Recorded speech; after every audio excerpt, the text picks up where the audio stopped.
Bom, agora que eu desliguei o WhatsApp, ele não vai aparecer mais na minha tela. Boa tarde, boa noite a todos e a todas.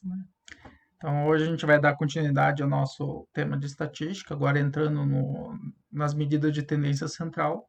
A gente já pode ver que ela pode ser dividida em duas categorias, basicamente, aquelas onde a gente vai ter uma equação matemática que expressa ela, e outra que ela não tem essa representação. A gente pode encontrar ela dessa forma, mas ela não tem essa representação a partir de uma equação matemática. Então, só uma pequena definição antes, né? De símbolos aqui, o símbolo para amostra e o símbolo para população, né? Para média da amostra e média da população. Então, pensando na média mais simples, né, que é a média aritmética, por esse x aqui, é aquela que a gente conhece, né? A soma dos elementos de uma amostra dividido pela quantidade de elementos que a gente tem. Então, por exemplo, se eu tiver um, 3 e 4, tenho três elementos aqui, né? Então, eu vou somar esses três elementos. Então, para calcular a média dessa minha amostra, um mais 3 mais 4 divididos por 3. Então, no final, eu vou ter 8 divididos por 3, que deve dar alguma coisa perto de 2,6. Então, a média aqui, 2,7. Então, essa daqui é a forma mais simples, né, da média aritmética. Uma questão que a gente tem que tomar cuidado com média são as interpretações que a gente pode fazer, né? Então, por exemplo, um exemplo clássico é se a gente pensar, por exemplo, a gente tem dois pães e temos duas pessoas. Se uma das pessoas apenas receber o pão, a gente fizer uma média para tentar ver a distribuição de pão por essas pessoas, a gente pode chegar à conclusão que cada uma delas recebeu um pão, né? Então, é um tipo de dado que tem que se tomar cuidado com ele, né? Porque ele só traz um indicativo de alguma coisa. A gente não consegue, de certa forma, fazer inferência muito específica sobre esse dado de média. Uma outra questão importante também, quando a gente pensa em média, é se vocês forem tabular uma informação qualquer, por exemplo. Então vamos pensar aqui que a gente tem quatro informações de altura, né? Então lá todas as pessoas são do mesmo tamanho. Esse dado aqui eu não tenho. E aqui também eu tenho 1,5 de altura. Então esse dado faltante aqui, uma coisa que eu não posso colocar em dado faltante é o número zero nesse caso, pois caso eu for calcular a média, então na soma esse zero vai entrar e esse item aqui vai ser contabilizado, né? Não, normalmente não se deve fazer esse tipo de coisa. O que se coloca em geral, ou se deixa em branco ali o valor, ou se usa o termo none, para dado faltante mesmo.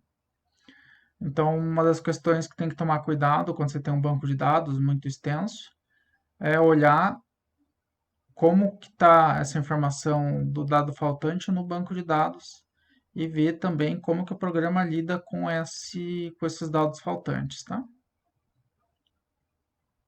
Bom, essa é a nossa primeira média aqui.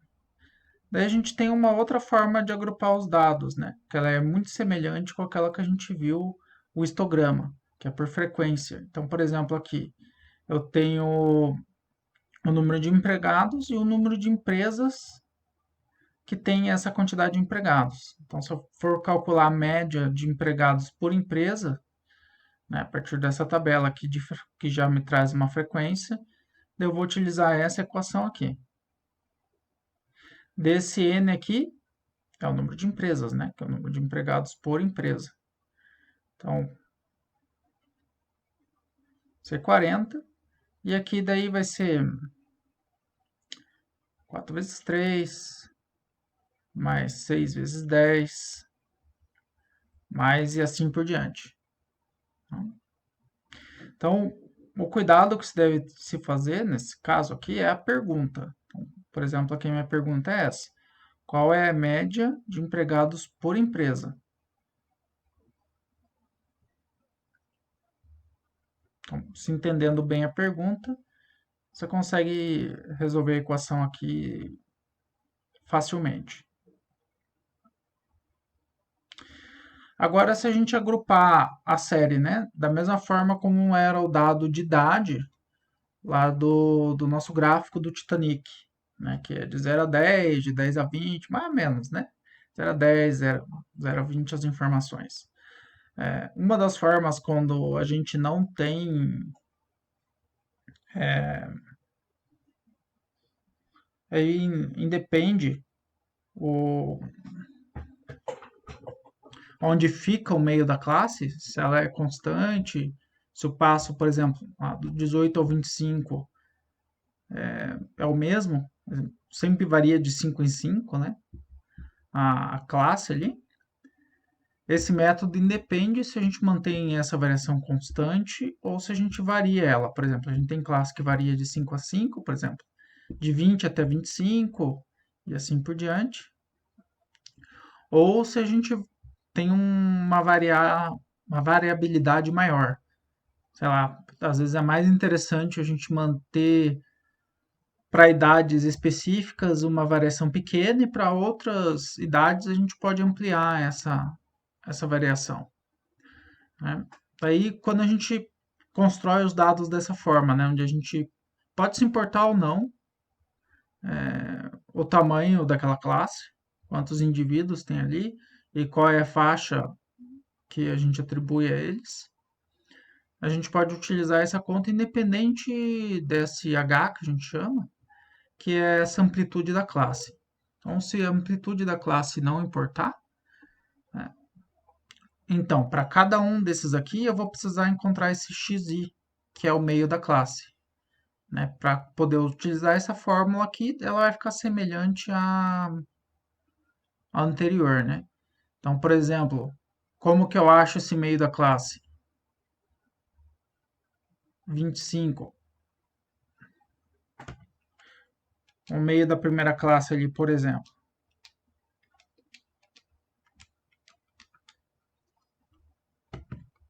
25 mais 18 divididos por 2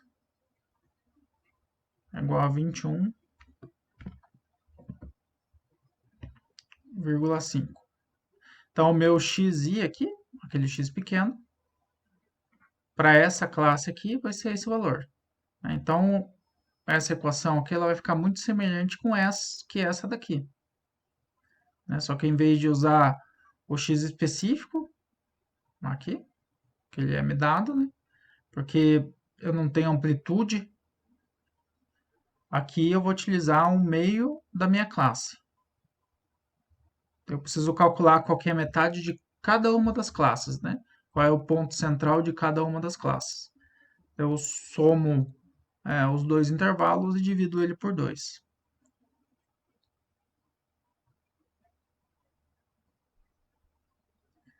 Então aqui vai ter o meu x e o f eu tenho aqui, né? Esse número embaixo. Então eu calculo x para todos os valores e depois eu multiplico pelo valor de f. Então no final vai ficar, por exemplo, né?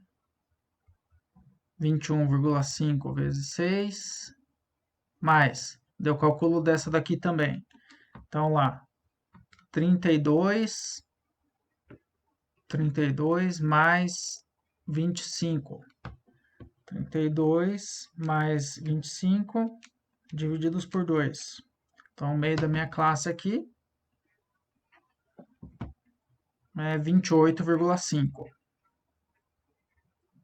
Aqui mais 28,5 vezes 10. E assim por diante. E aqui eu divido pelo total, né? Ok.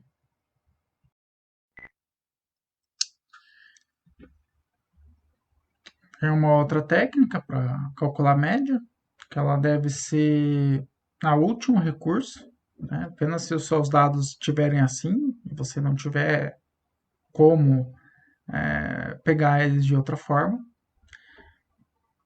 Então, o que a gente precisa definir nesse dado, nesse conjunto de dados aqui? Então, a gente precisa decidir um ponto central, a gente vai escolher esse daqui, né? Esse ponto central, então, é onde a gente distribuiu nossos alfas. Então, aqui é 0, 1, 2, 3. Menos 1, menos 2, menos 3. Fizemos aqui o alfa vezes f. Então, aqui dá 0, menos 13, menos 20, menos 18, 6, 10 e 6 de novo. Então, olhando ali na equação, né, quem que vai ser o meu x0? Vai ser o ponto central dessa classe ali. Então, lembrando que o ponto central eu preciso somar os dois valores e dividir por 2, né? Olha, 39 mais 46 divididos por 2. Então, vai ser 42,5. Olha, ops, não saiu um x. X igual 42,5 mais.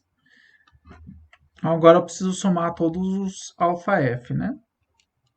Então vai ser menos 18, menos 20, menos 13, mais 0, mais 6, mais 10, mais 6. Então dá menos 29.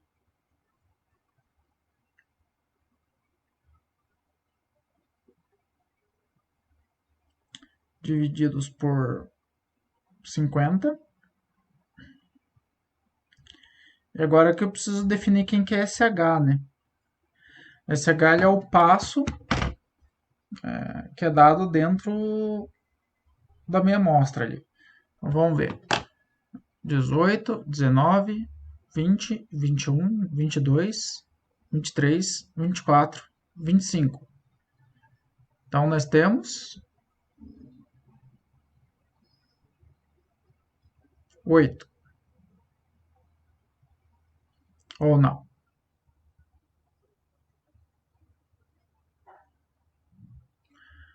Por que a gente não tem 8, né?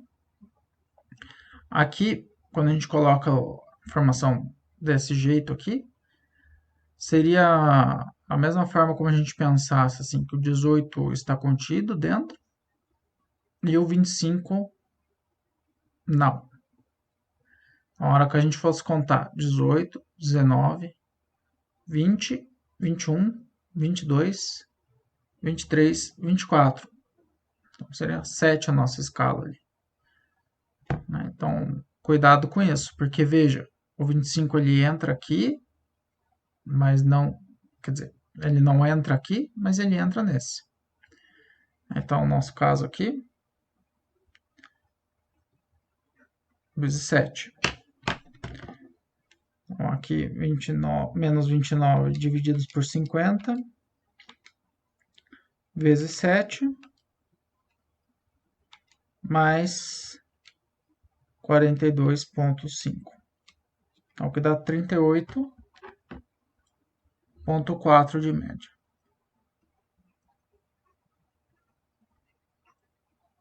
Então, a princípio, hoje é isso. Vamos até a próxima atividade.